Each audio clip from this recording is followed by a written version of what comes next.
Câmara de Vereadores de Balneário Camboriú. TV e Rádio Câmara. Câmara informa.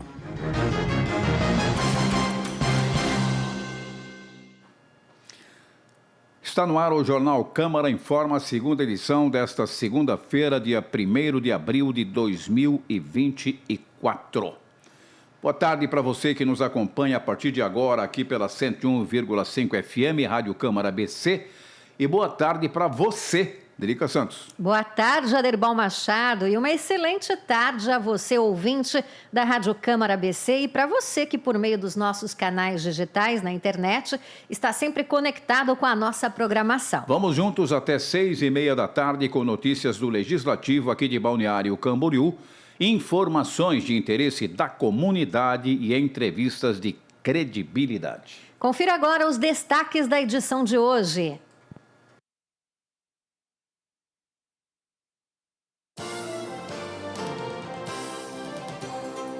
Casamento coletivo de Balneário Camboriú está com inscrições abertas. O Dia Internacional do Lixo Zero foi celebrado no último sábado, 30 de março. E para falar sobre algumas ações ambientais, hoje nós vamos conhecer como funciona um projeto de compostagem caseira criado em 2017 em Itajaí. Hoje, 1º de abril, também conhecido como Dia dos Tolos ou Dia da Mentira, no Brasil a data começou a ser celebrada após uma brincadeira envolvendo Dom Pedro I lá no ano de 1500. Mas, nos dias atuais, a grande preocupação é com as notícias falsas ou as fake news, como são conhecidas. Para falar sobre o assunto, ouvimos um especialista em crimes cibernéticos. Essas e outras informações você acompanha a partir de agora conosco no Câmara Informa, segunda edição, que já está no ar. Sabe aquele ditado que diz que mentira tem perna curta? Pois é, hoje é dia 1º de abril, em que é celebrado o Dia da Mentira. Apesar de parecer recente, a verdade é que o Dia da Mentira, ele é tão velho que remonta à época da Idade Média. E mesmo que tenha uma carinha de brincadeira brasileira, na verdade, a data começou a ser propagada na França no século XVI, com um simbolismo histórico. É que na Idade Média o calendário era um pouco diferente do que estamos habituados hoje, chamado de calendário gregoriano. Naquela época, na França, o ano virava no dia 1º de abril, ou seja, a semana que antecedia a data era de comemoração do Ano Novo. Seguindo o calendário juliano, foi quando o então rei Carlos IX decidiu adotar o formato moderno em 1564. Como o reajuste demorou a ser aceito pela população, essa mudança gerou confusões e brincadeiras, dando origem ao Dia da Mentira.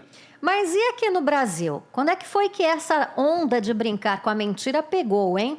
Historiadores dizem que foi após uma brincadeira envolvendo Dom Pedro I lá no ano de 1500. O fato é que o tempo passou e o jeito de contar mentiras também saiu do campo imaginário, perdeu o tom de brincadeira e invadiu as redes sociais num contexto distorcido da origem. Nos dias atuais, a grande preocupação é com as notícias falsas ou fake news, como são conhecidas. Vale dizer que uma notícia falsa, por mais ingênua que possa parecer, é sempre prejudicial, porque induz ao erro e contribui para a desinformação da população. Além disso, as fake news podem interferir na ação, na tomada de decisão e até mesmo no posicionamento político das pessoas.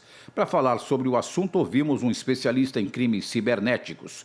Os detalhes você confere agora na reportagem de Mari Jones. Apesar de parecer recente, o termo fake news, ou notícia falsa em português, é mais antigo do que aparenta. O termo é em inglês, mas se tornou popular em todo o mundo para denominar informações falsas que são publicadas, principalmente em redes sociais. E os motivos para que sejam criadas notícias falsas são vários. Em alguns casos, os autores criam manchetes absurdas com o intuito de atrair acessos a sites e, assim, faturar com a publicidade digital. Além disso, tem também a finalidade comercial, já que as fake news podem ser usadas apenas para criar boatos fatos e reforçar um pensamento por meio de mentiras e da disseminação de ódio, o que acaba prejudicando pessoas comuns, celebridades, políticos ou empresas. O especialista em crimes cibernéticos, André Pessoa, reforça como se proteger ou não cair em fake news. Hoje vivemos numa era da informação, mas também podemos chamar de era de desinformação, porque as mensagens, a informação, chega muito rápido até nós. Então existem sites confiáveis como boatos.org ou e-farsas. Podemos colocar isso no Google e vamos achar. E vamos fazer a verificação antes, porque aí você evita de propagar uma notícia que não é verdadeira, porque hoje é muito mais fácil propagar e você acaba também podendo estar cometendo um crime dependendo do que você está fazendo. Então é muito importante antes fazer o quê? Fazer a checagem, a verificação. Isso se chama educação digital. O especialista em crimes cibernéticos também fala sobre o que prevê a legislação brasileira para quem for flagrado divulgando notícias falsas. São os famosos crimes de calúnia, injúria, difamação. Esses crimes têm penas de até 2 anos, que é o caso da calúnia. Quando você imputa falsamente um fato que é definido como crime, né? Chama uma pessoa porque ele é um ladrão, porque ele roubou, porque ele fez isso. Então, ficar difamando, caluniando alguém vai ter consequências. E isso seja na internet, fazer pela internet ou até mesmo na rua. E também a própria lei eleitoral, nós temos o artigo 323, que ele também define como crime, né? Propagar informações falsas sobre partidos, candidatos ou mesmo processo eleitoral. E tem penas que variam de 2 meses a 1 ano ou até multas, e são multas severas. Da Rádio e TV Câmara de Balneário Camboriú, Mari Junks. Outra prática que, além de ser um desserviço para toda a sociedade e que também é considerado crime, são os trotes. Quase sempre serviços de emergência são alvos desse tipo de brincadeira de mau gosto. Só no primeiro trimestre deste ano, o Corpo de Bombeiros Militar de Santa Catarina recebeu 1.196 ligações classificadas como trotes. Esse número, segundo a corporação, é 60% menor que o quantitativo registrado ano passado, quando foram recebidas 3.029 ligações desse tipo, mas, ainda assim, essa prática serve de alerta para a população. A linha ocupada por um trote pode influenciar também no tempo-resposta para um salvamento. O capitão Ian Trisca, do Centro de Comunicação Social do Corpo de Bombeiros de Santa Catarina, fala do trabalho de combate feito pela corporação contra este tipo de crime. Vamos ouvir. Cada vez que a corporação que nós recebemos um trote, naquele período a linha fica ocupada e impede que a gente faça um atendimento necessário.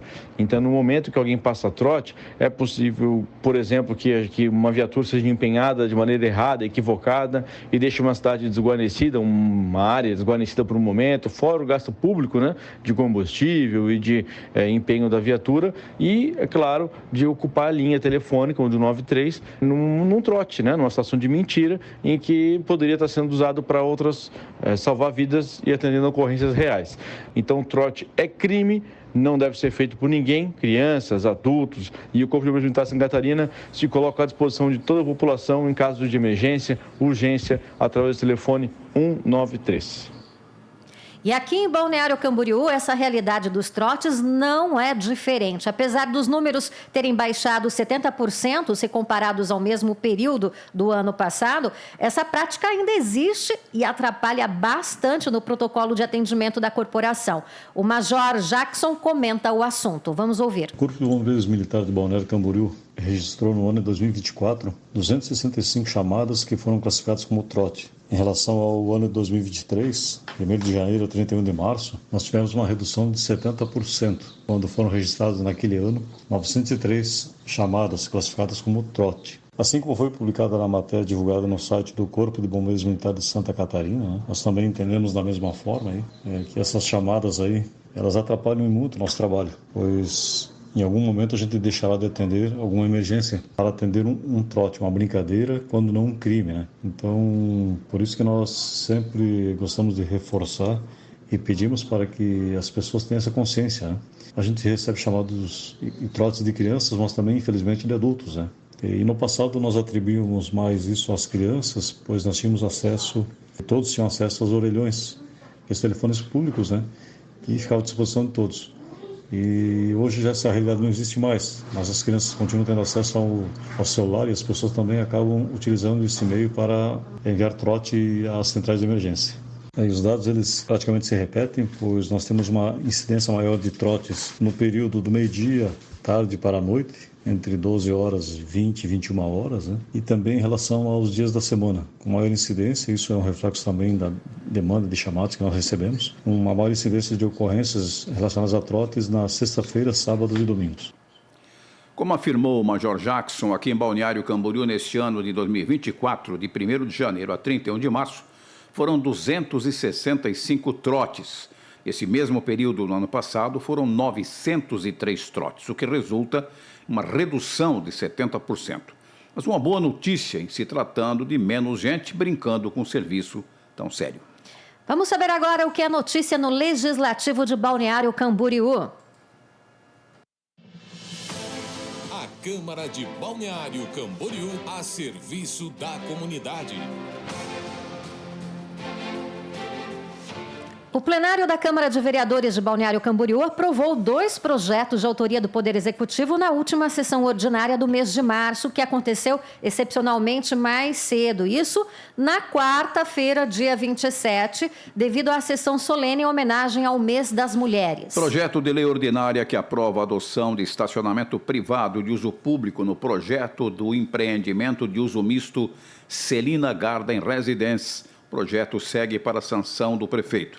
Já o projeto de lei que revoga o artigo 6º da Lei Municipal de 1993, que regulamenta a atividade náutica de lazer e a navegação de trabalho na zona costeira e águas interiores do município. O artigo prevê que todas as embarcações miúdas devem obrigatoriamente possuir seguro obrigatório de danos causados a pessoas, de forma a possibilitar indenizações por morte, invalidez permanente e despesas de assistência médica e suplementares. De acordo com a justificativa do projeto, a revogação se dá pela ausência de seguradoras no mercado que ofereçam tal serviço. O projeto recebeu aprovação unânime e seguiu para a sanção do prefeito. Sobre as demais proposições, bem como a relação das moções aprovadas e as indicações encaminhadas, assim como o relatório das votações do Legislativo, podem ser conferidos na íntegra no site balneariocamboriú.sc.leg.br. Vamos de mais notícias do Legislativo. Ainda na mesma data da última sessão ordinária do mês, aconteceu uma sessão solene em homenagem ao Mês da Mulher. Na solenidade foram entregues moções de congratulações a lideranças femininas da cidade, propostas pelos vereadores e aprovadas em plenário, conforme instituído por lei. Tudo o que acontece no Legislativo da cidade pode ser conferido também pelo site balneariocamboriú.sc.leg.br. Saúde. Devido ao aumento de casos de dengue em Balneário Camboriú, o governo municipal decidiu por ampliar o horário de atendimento do Centro de Referência Municipal de Atendimento à Dengue e também na Unidade Básica de Saúde da região central de Balneário Camboriú. Agora a população pode ser atendida das 7 da manhã às 11 da noite. Só lembrando que a UBS do centro fica localizada na Rua 1500, esquina com a 4ª Avenida, e o Centro de Referência funciona anexo ao antigo pronto-socorro do Hospital Ruth Cardoso. O local atende exclusivamente moradores da cidade com cadastro ativo na rede. A Prefeitura de Balneário Camboriú está disponibilizando também o serviço de telemedicina, o BC Mais Saúde, através do número 0800 888 6556, onde o paciente será direcionado ao atendimento remoto via WhatsApp. Nos casos leves, os pacientes serão orientados online e receberão prescrição médica. Caso o paciente necessite de atendimento presencial, o profissional médico fará os encaminhamentos necessários.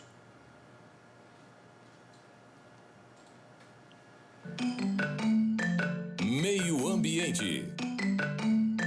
O Dia Internacional do Lixo Zero foi celebrado no último sábado, 30 de março.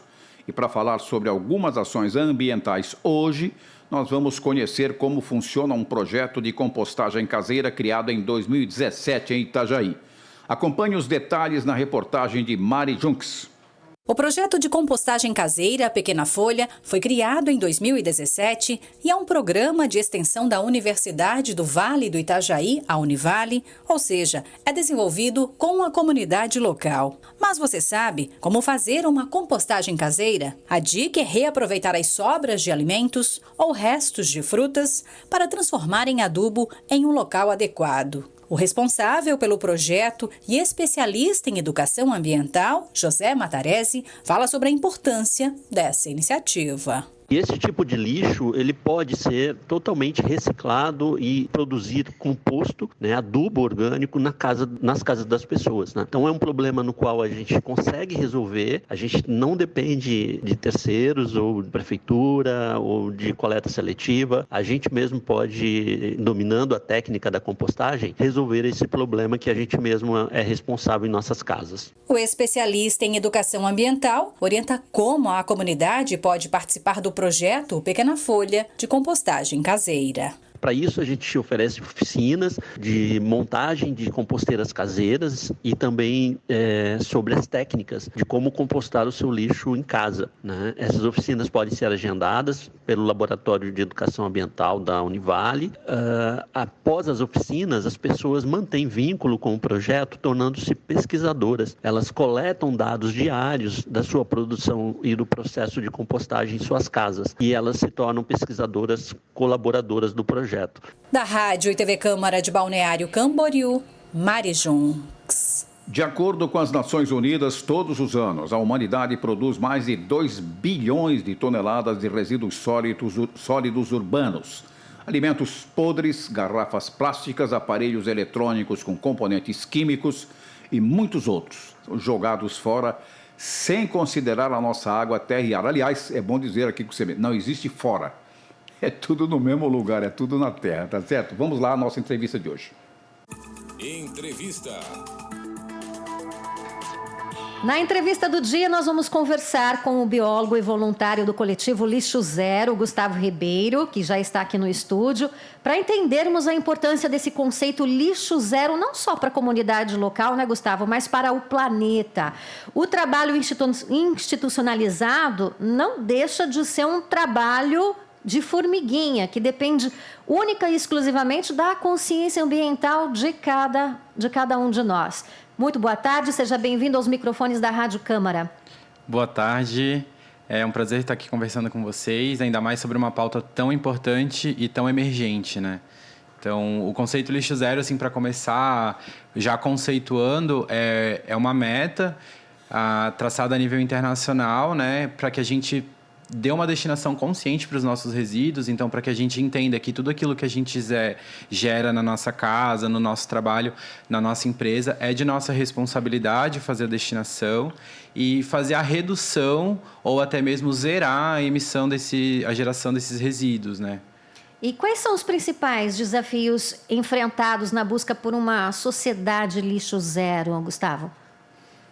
Olha, eu acho que a educação das pessoas é um ponto bem importante que a gente precisa tocar, porque tem muitas pessoas que não entendem como aquilo volta para elas, né?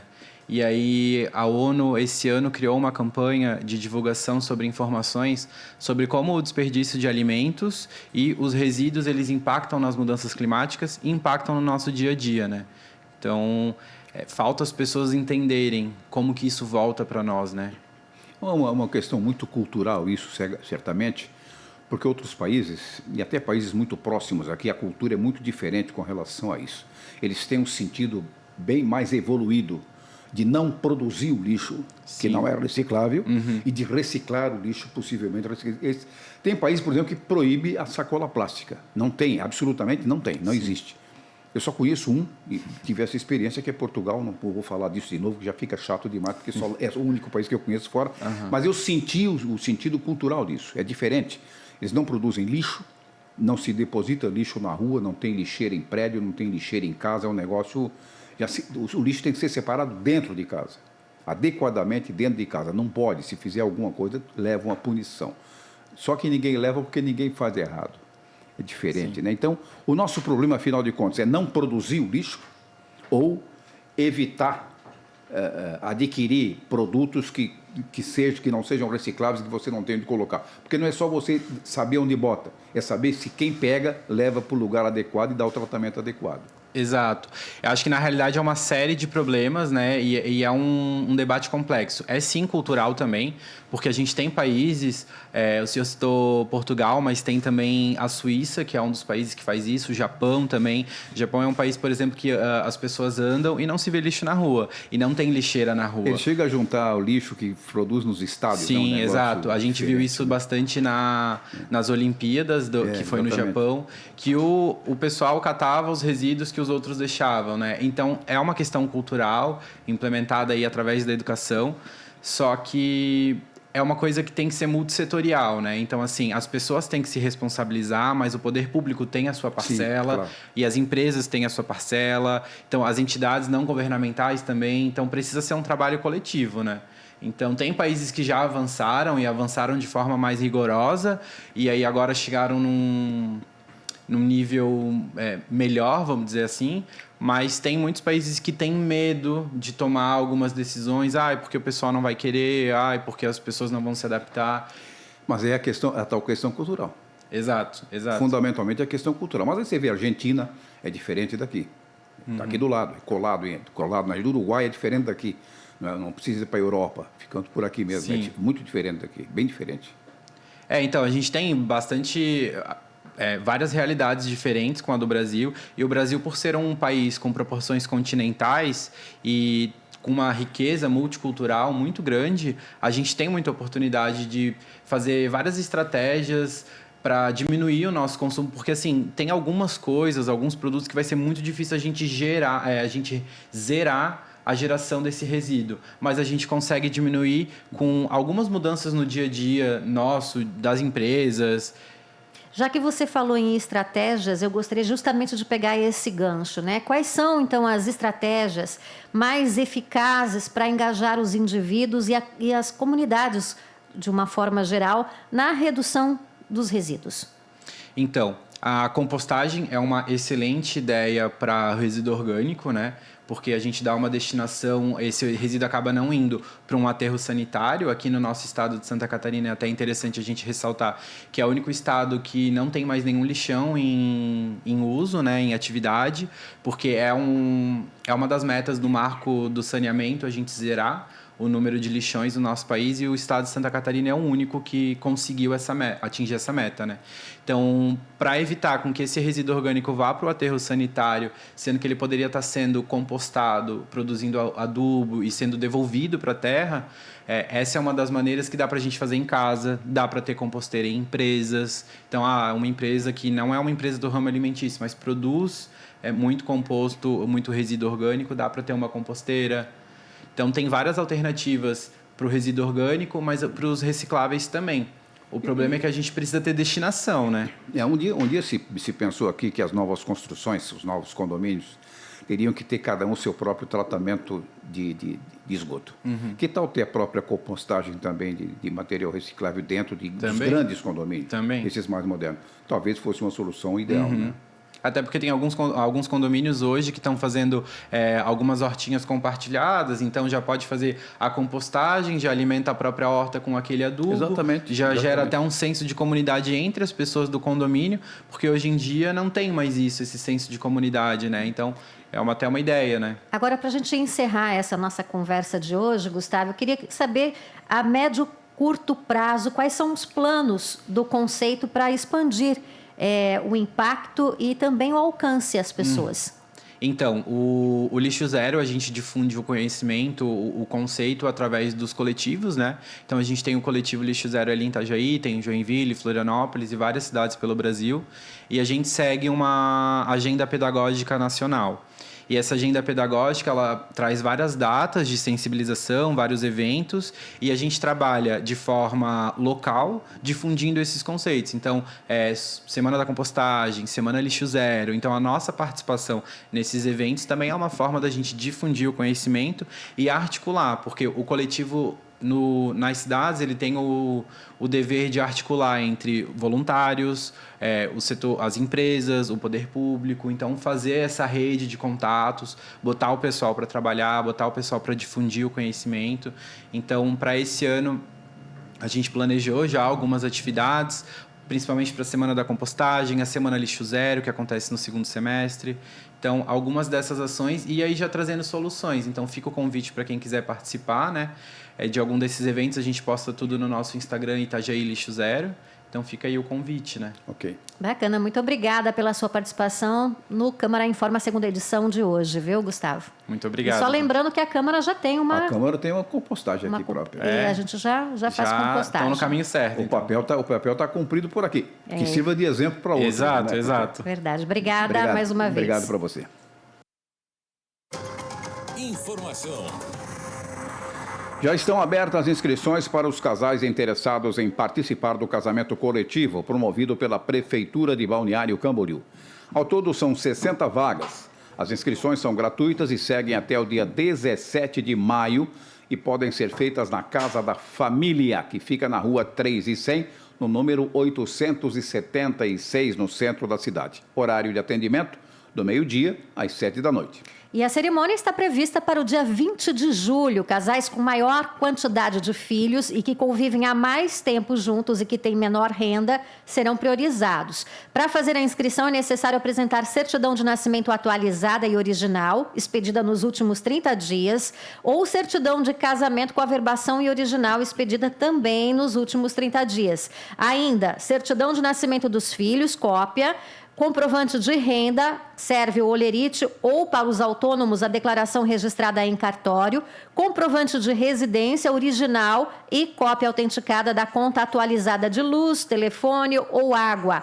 Quem morar de aluguel, trazer cópia, ou melhor, levar cópia do contrato, documento com foto 3x4 do casal separadamente. Para a secretária de Desenvolvimento e Inclusão Social de Balneário Camboriú, Cristina Barrichello, o casamento comunitário vai ser uma comemoração especial neste ano. O casamento coletivo, que vai ser um casamento numa data muito especial, porque é a comemoração dos 60 anos da nossa linda Balneário Camboriú.